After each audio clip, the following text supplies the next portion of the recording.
હિંગલોડ ગામની સીમમાં આવેલ જમીનના વિવાદમાં એડવોકેટ મયંક પટેલ સામે વડોદરા તાલુકા પોલીસ મથકમાં ફરિયાદ નોંધવામાં આવી હતી, જેને કારણે વડોદરા વકીલ મંડળે ફરિયાદ અને પોલીસની કાર્યવાહી ઉપર શંકા ઉપજાવી હતી, કારણ કે કોઈપણ પ્રકારના આધાર પુરાવા વગર દાખલ કરવામાં આવેલા ગુનાના વિરોધમાં આજે અદાલતી કાર્યવાહીથી દૂર રહેવાનો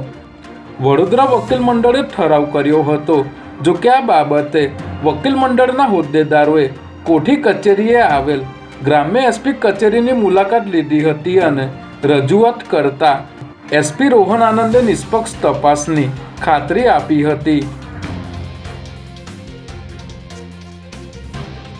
દારૂના આરોપીને પાસા ન કરવા બદલ ચાંદખેડા પોલીસ સ્ટેશનના પોલીસકર્મી વતી લાંચ લેતો વચેટીઓ ઝડપાઈ ગયો છે, જેમાં દારૂના કેસમાં એક વ્યક્તિને હાજર થવા અને પાસા નહીં કરવા માટે ચાંદખેડા પોલીસ સ્ટેશનમાં ફરજ બજાવતા રજનીશ શ્રીમાળીએ 5,30,000 રૂપિયાની લાંચની માગણી કરી હતી અને 2 લાખ આપવાના નક્કી કર્યા હતા। ત્યારે ફરિયાદીએ એસીબીનો સંપર્ક કરી ફરિયાદ આપતા એસીબીની ટીમે છટકું ગોઠવી લાંચની રકમ લેવા આવનાર ખાનગી માણસ મિતુલ ગોહિલને લાંચની રકમ સ્વીકારતા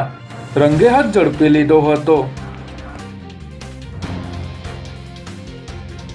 કાલુપુરમાં 2 દિવસ પહેલા સ્ટેટ મોનિટરિંગ સેલની ટીમે લક્ઝુરિયસ પાન પાર્લર પર દરોડો પાડી ઈ સિગરેટનો જથ્થો ઝડપી પાડ્યો હતો। ત્યારે સ્ટેટ મોનિટરિંગ સેલની ટીમે ફરી એકવાર બોડકદેવના એક પાન પાર્લરમાં બાતમીના આધારે દરોડો પાડીને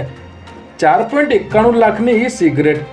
4.24 લાખ રોકડા તેમજ 34 લાખ રૂપિયાની 2 કાર સાથે 2 લોકોની ધરપકડ કરી છે, જેમાં ઈ સિગરેટના જથ્થા સાથે પોલીસે પાપાગો પાન પાર્લરમાંથી મનન પટેલ અને મોહિત વિશ્વકર્માની ધરપકડ કરી બંને શખ્સો વિરુદ્ધ બોડકદેવ પોલીસ સ્ટેશનમાં ગુનો દાખલ કરાવ્યો હતો।